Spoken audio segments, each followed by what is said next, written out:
And what about Mum in all this too? Because she was a remarkable girl. Now she lived to see your success. Yeah. In fact, she had the fruits of your success because you bought her a house. Yeah, yeah. She got everything that she needed eventually. But I mean, she was a child lady, and it's very funny because her forewoman in the child lady business was Mrs. Nellams.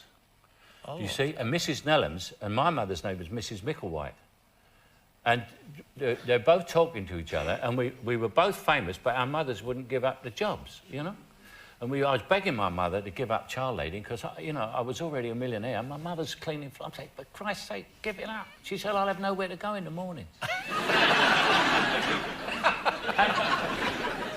So Mrs. Nellams and Mrs. Micklewhite, my mother, are talking, and Mrs. Nellams said, my son's a famous rock and roll singer. And my mum said, oh, really?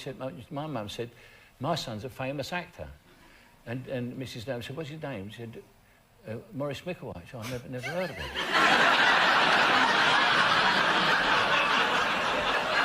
So my mother says, what's your rock and roll son's name? She said, Terry Nellams. So my mother came home, she said, you ever heard of a rock and roll singer called Terry Nellams? I said, yeah. I said, it's not his real name. That's his real name. She said, who is it? I said, Adam Faith. Adam Faith's mother was my forewoman. My mother's forelady in the cleaning. That's the two of us, Terry Nellams and Maurice Micklewhite. I said, Mum, you're nuts.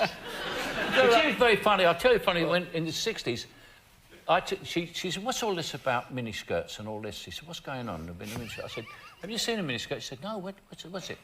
So I said, Saturday, I'll take you down to King's Road. And we walked down to King's Road. I said, here's one, it's the first one. Here's one now. And this girl walked along with a mini up to here, you know. So she goes by, and my mother looks at her. So we walk on a bit, and she never said a word. So I said, well, what do you think, Mum? She said, if it's not for sale, you shouldn't put it in the window.